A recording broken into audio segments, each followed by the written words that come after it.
ұлы қандай? Бірлік және ынтымақ, иә? Аптаның дәйек сөзі балалар. Бірлігі күшті, ел озады, иә? Яғни қандай болуымыз керек сабақта? Бірлігіміз мықты болып, сабағымызды өте жақсы ұйымшылдық мақсатта өткізуіміз керек. Жақсы. Алдымен балалар, сабағымыз басталмас бұрын топқа бөліп алайық. Келіп басасыздар экранды және отырамаңыздар, иә? Бірінші топ шамыңыздар. Бірінші топ өте жоғарғы білім. Кез келген үстін басасыз.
Балалар алдарыңызда тапсырмалар берілген, әр тапсырмада дискриптор бар, соған мұқият қараймыз. Бірінші тапсырма үй тапсырмасы бойынша 2 балл, екінші тапсырмада 2 балл, үшінші тапсырмада 3 балл, қорытындыда 1 балл, жалпы балалар 10 балл, иә. Алдарыңызда жазылып тұр, соған қарап, әр баланы мұқият белгілеп отырғанша. Бұл жерде балалар ең соңынан бағалаймыз. Келесі сабағымыз басталмас бұрын үй тапсырмасын сұрап алайық, иә. Тақтаға бір оқушыдан келіңіздер, әр топтан. Қанесі, келе ғой, Ерасыл. Үй тапсырмасын бағалайық, үй тапсырмасынан 2 балл. Қайсысын таңдайсыз, тезер балалар. Жоқ, оны басқайсың,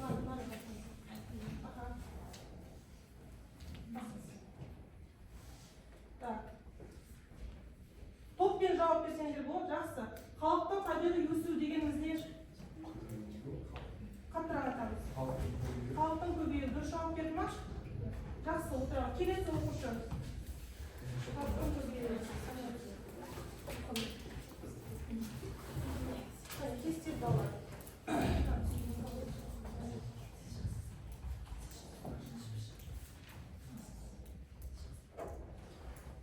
Келесі сұрақ. Алғашқы жылдары өнеркәсіптің даму қарқындыларындағы қалалар қандай қалалар болды? Яғни жаңағы отан соғыстан кейінгі 90 жылдарда. Қай қалалар болды балалар? Қане, кім жауап берді жұмысы бойынша? Жоқ. Қане? Кім жауап берді?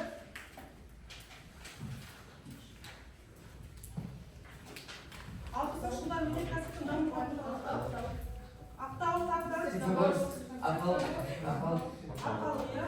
Асиманы бағалап отырмын, Асимаға жауап бер. Келесі үшінші топтан келеді. Балалар тез қозғалыңыздар, қане.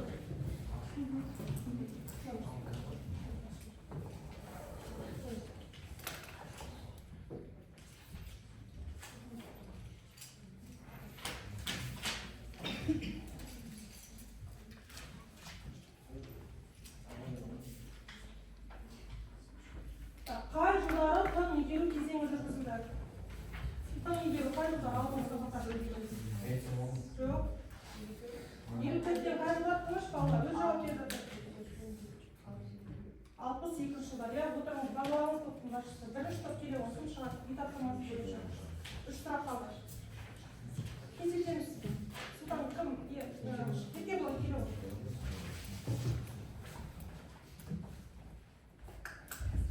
Сұрақ. Қай жылдары Қазақстан көк бұлтты республикаға айналды? Қай жылдары көк бұлтты республикаға айналды?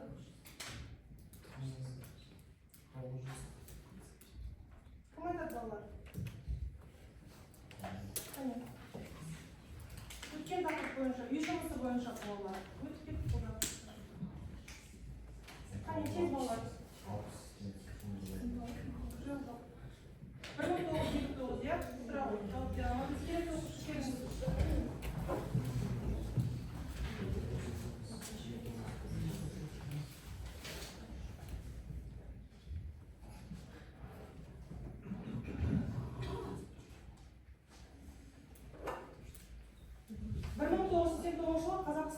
Қазақстанда халық саны қанша болды? 16 миллион болды. Тұратың бір жауап берді. 16 миллион, иә? Топтың басшысы бағалауды ұмытып кетпеңіз, онан бағалаймыз, иә? Келесі балалар. Жаңа тақырыпқа өтпес бұрын жаңа тақырыпты ашу үшін балалар суреттерді суреттейік, иә? Бұл суреттерге қарап нені көріп тұрсыздар?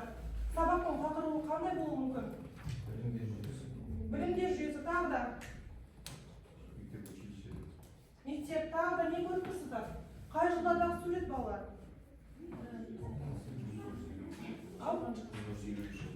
1920 жылдар. Тағы да сабақтың тақырыбы қандай болуы мүмкін балалар? Яғни жаңағы ұлы отан соғысынан кейін, иә, 1900 тақырыпты жазып алдыңыздар. 1945-85 жылдардағы балалар Қазақстандағы білім беру жүйесі бөлім бізде. Сабағымыздың тақырыбы 20-шы ғасырдың екінші жартысындағы білім беру жүйесінің дамуы. Білім беру жүйесінің дамуы. Жаздық па? Бүгін балалар желтоқсанның екісі, тақырыпты жазыңыздар. Тақырыпты жазсаңыздар, сабақтың мақсатымен танысайық. Білім мен ғылым саласындағы мемлекеттік саясатқа баға беру.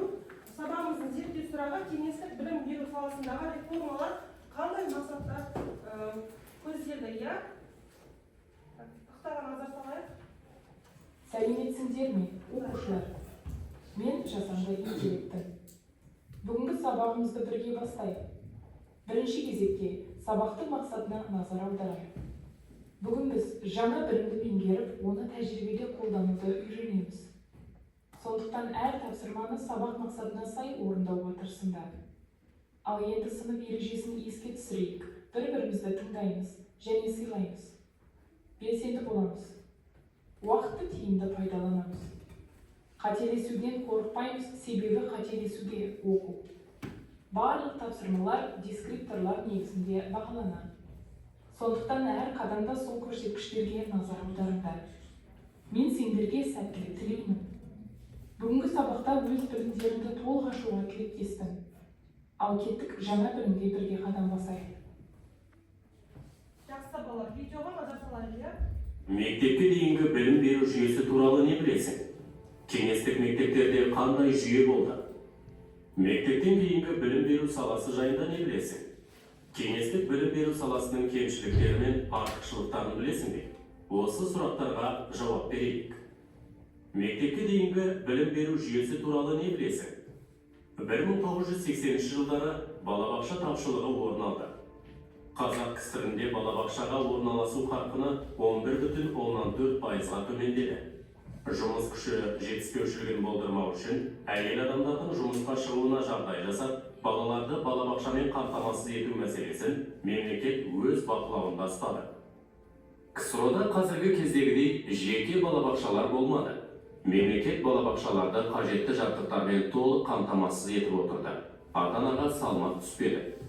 Ал көп балалы немесе әлеуметтік жағдайы төмен отбасылар балабақша ақысын төлеуден босатылды. Осылайша Кеңес одағының барлық жақсы дүние балаларға деген ұстанымы толығымен орындалды. Кеңестік мектептерде қандай жүйе болды? 1950-1970 жылдары орыс тіліндегі мектептер саны өсіп, қазақ тіліндегі мектептер азайды.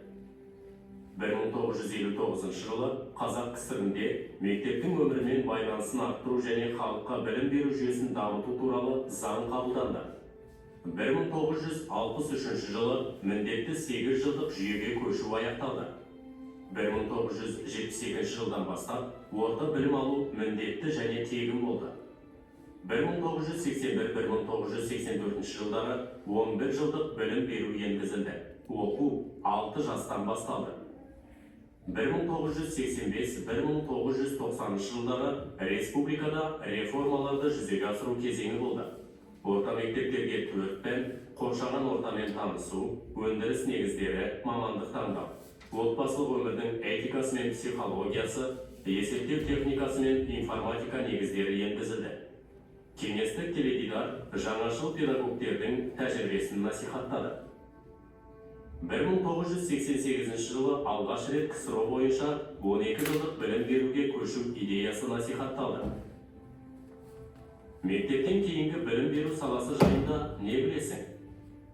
1947 жылы Кеңес үкіметі Қазақ КСР-інде жоғары және орта білім беру ісін әрі қарай дамыту шаралары туралы қаулы қабылданды.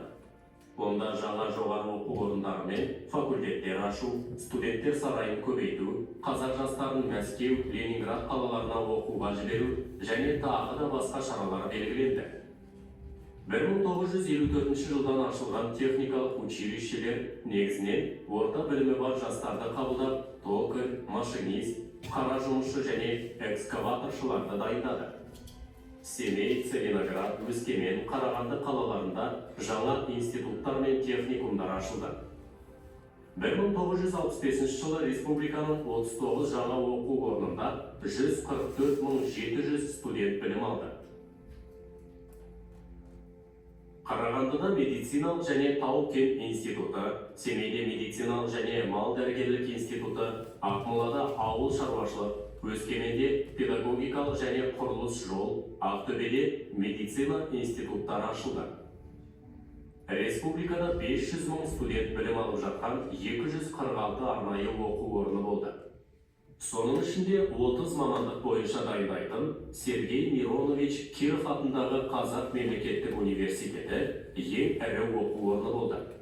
Мамандар даярлау 11 есе өсті. Мұғалімдер мәртебесі. Қазақстанда орта мектептер ақпараттық және есептеу техникасының негіздері курсын 100% қамтыды. Алайда тек 1% ғана электронды есептеу техникаларымен жабдықталды. Мұғалімдердің интеллектуалдық меншігіне таптық менмендік қатынасы орнады. Ал осы кезде батыс елдерінде мұғалім мен дәрігерлер мәртебесін ең маңызды деп таныған болатын. Лениннің кеңестік халық мұғалімі буржуазиялық қоғамның қаперіне келмейтін биік мәртебеге ие болады деген уәдесіне қарамастан, мұғалімдер мәртебесі төмендей берді. Кеңестік білім беру саласының кемшіліктері мен артықшылықтарын білесің бе? Кеңес одағының білім беру жүйесінің артықшылықтары. Энциклопедиялық білім әртүрлі пәндерді оқу барысында жүйеленді. Оқушылардың білім алуға деген ынтасы жоғары болды. Мектептен тыс үйірмелер тегін болды.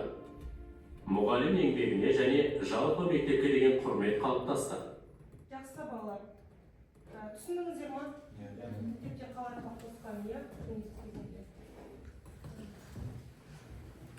Келесі балалар, бізде тапсырма, бірінші тапсырма ол сәйкестендіру. Жеке тапсырма болады, 2 балдан беріледі. Орындасаңыздар болды. Бірінші дәптерге жазыңыздар, тақтаға шығып. Сіздерге балалар 3 минут уақыт берейін,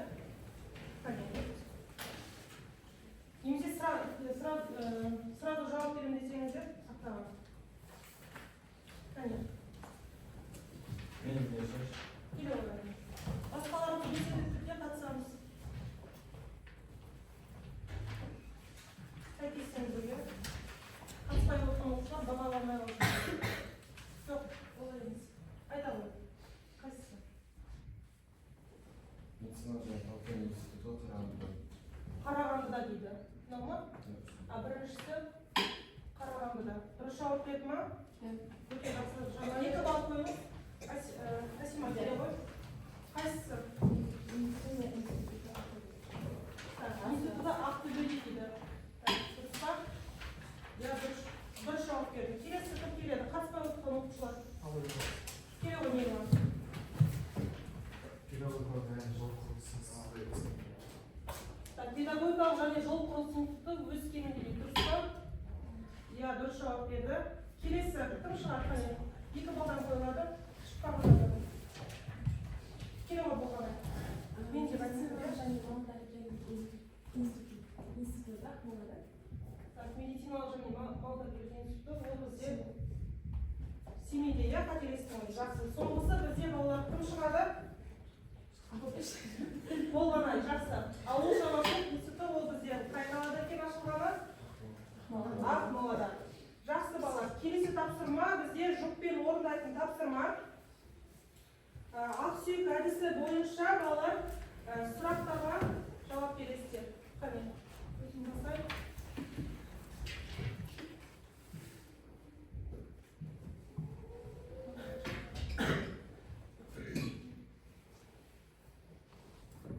Әр топтың тапсырмалары бар. Осы тапсырмалар бойынша балалар 2 балдан. Алдарыңызда бар балалар. Қағазда шығарсыңдар. Қарап тұрыңдар.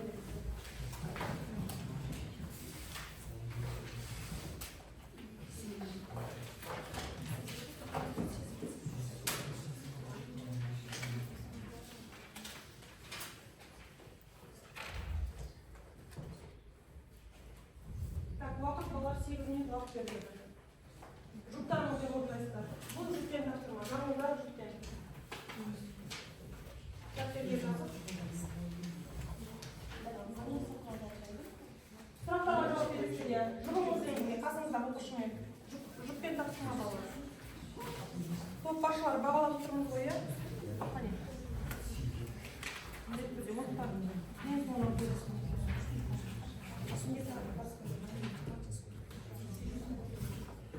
Алдарыңызда беріпті, қағаздарда көріңіздер.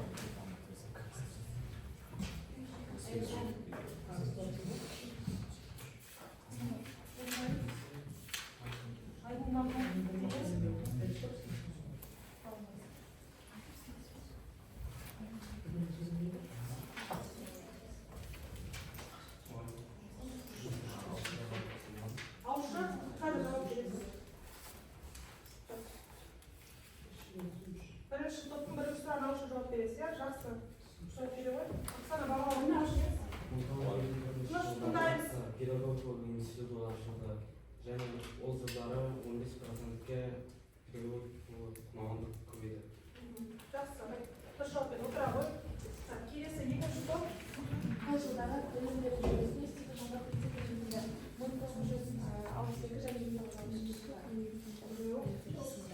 Қай жылдары білім беру жүйесі 8 жылдық мектеп енгізілді қалған.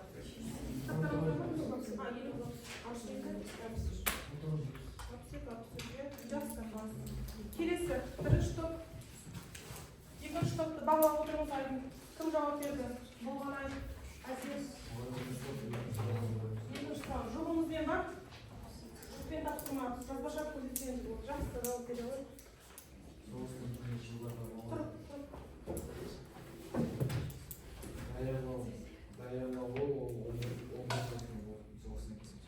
Соғыстан кейінгі жылдары мамандар даярлау неше есе өсті дейді. Дұрыс па? Жақсы отыра ғой. Айдыдан басқа қатыспай отырғандар бағалаймыз ба? Қане? Мынау оқушылар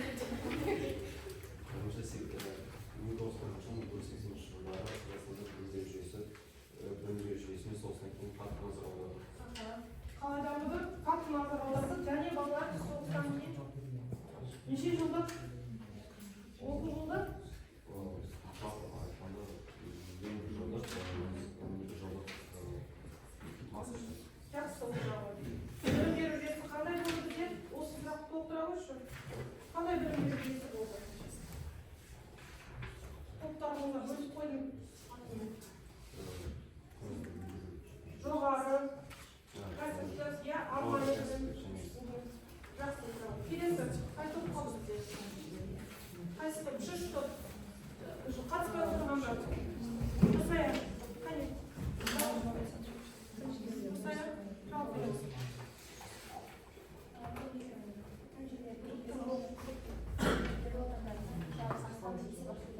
Тың жерлерді игеру аудандарында қаншадан астам мектеп ашылды дейсіз? Ау?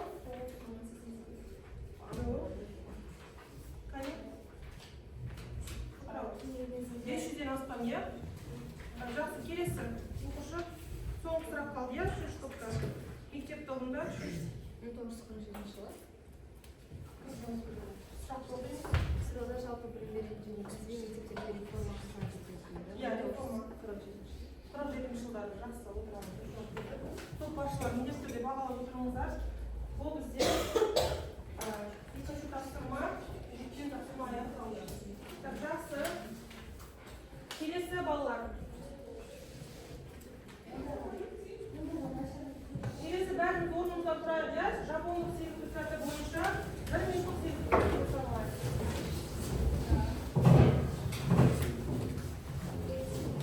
Қақпақтарға қарап отырып. Қайталаңыздар.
Келесі үшінші топ бізде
Амина қатыса.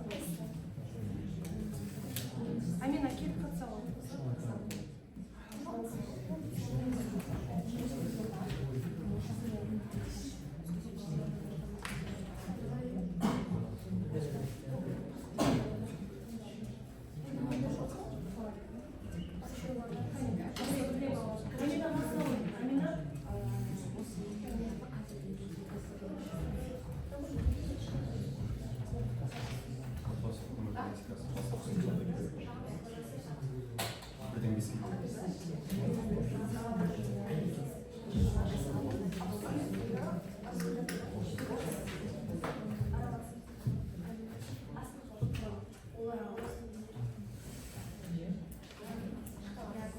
Так, 2 минут жауап беремін. Бұл үшінші тапсырмаға балалар 3 балдан болды.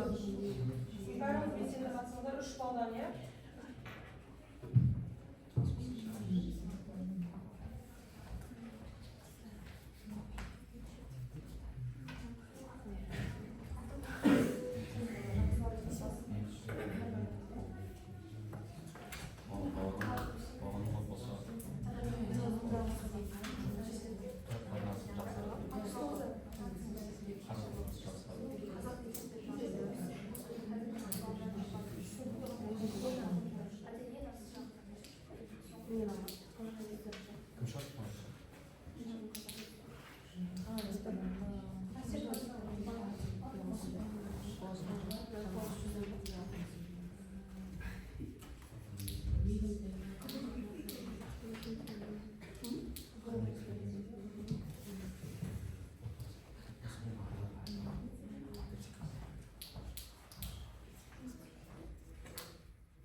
Қане балалар, уақыт?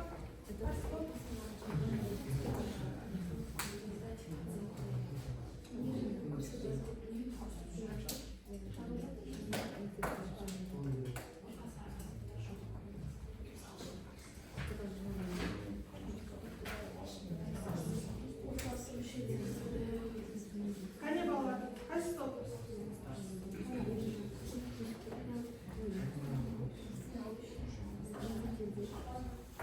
Болыңыздар ма?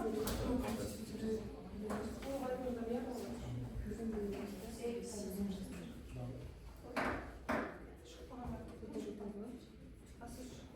Екі оқушы тақтаға шығыңыздар, басқа топтар қарап тыңдап отырыңыздар, иә? Кеңестік кезеңдегі мұғалім мәртебесіне қазіргі күнде Қазақстан мұғалім мәртебесіне салыстырмалы. Кеңестік заманғы мұғалімдіктер ісі қатал, талап жоғары, сабақты кітаппен тақтамен жүргізілді. Оқушылар тәртіппен тыңдауды талап етті. Қазіргі оқыту әдістемелері цифрлық құрылыс жобалары, интерактивті тақта, интернет және мұғалімнің жаттаушы, абылдышы есеп жасап, балалар жарысы әділ, ашық және мотивация жасайды. Қазіргіне кеңес кезеңдегі мұғалімге жақсы, екінші топ, үшінші топ.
екінші өндіріс негіздері, үшінші отбасылық өмір этикасы, төртінші есептеу техникасы мен информатика негіздері.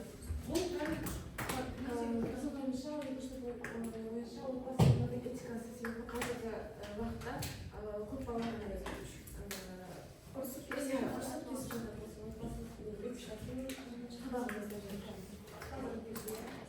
баланың тәрбиесін сенім және отбасыға байланысты болады және қандай да бір қиындық туындаған кезде ата-анасымен бірге шешу. Осы қайма арқылы баланың ата-анаға деген қарым-қатынасы жақсара бастайды.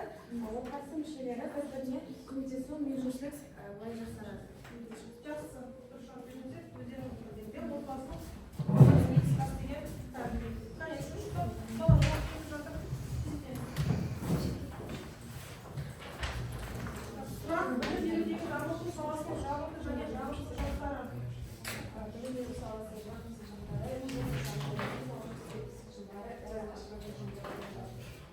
болашағымызда біздің негізгі жолы,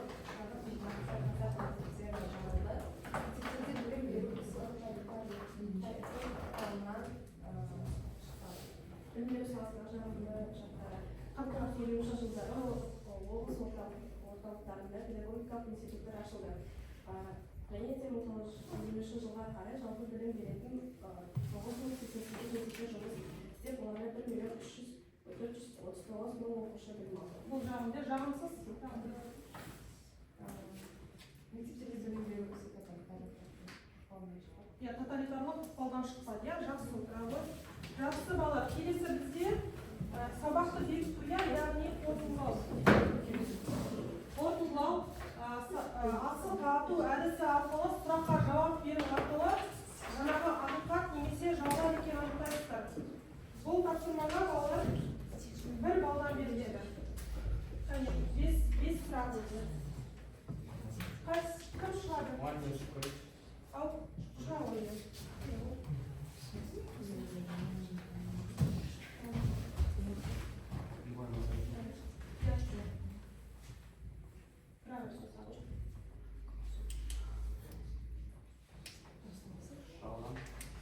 Так, 1900 сұрақты оқимыз бірінші қапқа.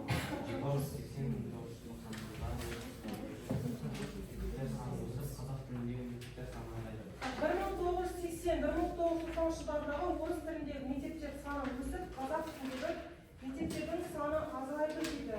1980-1990 жылдардағы орыс тіліндегі мектептердің саны өсіп, қазақ тіліндегі мектептердің саны азайды.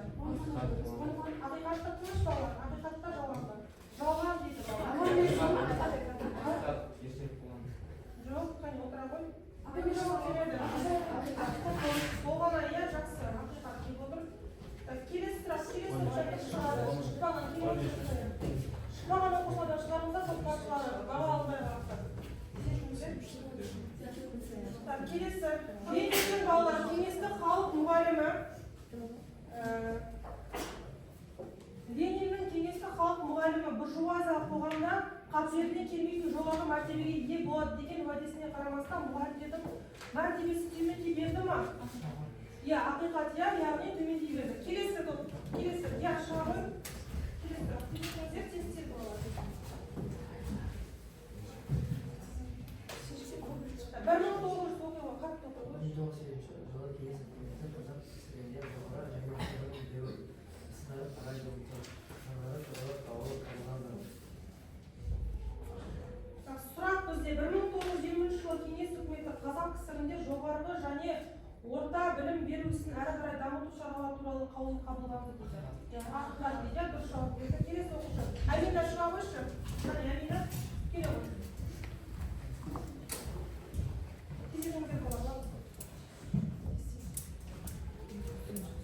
Әмина не болады? Сұрақ 1988 жылы алғаш рет КСРО бойынша 10 жылдық білім беруге көшу идеясы насихатталды дейді. 10 жылдық болды ма? Неше жылдық білім болды? Ақиқат дейді. Дұрыс жауап бере алмады, бірақ келесі соңғы сұрақ тез етіңіздер. Шықпаған оқушылардан. Келе ғой, Мерлан. Тез етіңіз, тез Мерлан.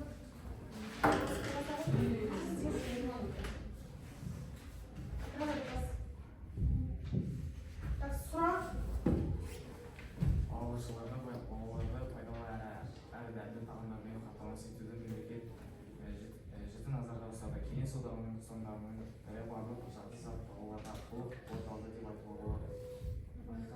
Ақиқат дейді, дұрыс па? Сұрақ бізде балабақшаларда балаларды пайдалы әрі дәмді тағамдармен қамтамасыз етуді мемлекет ішкі назарда ұстады дейді. Кеңес одағының ұстанымдарының бірі барлық жақсы зат балаларға толық орындалды деп айтуға болады. Ақиқат па, жалған ба? Ақиқат деп ойлайсыз, иә? Дұрыс жауап бере алмадыңыз, отырыңыз. Жақсы, келесі балалар. Келесі бізде бағалайық. Қане, топ басшылар атсана тұра ғой. Бүгін түгеліміз, иә? Кім? Кім болды?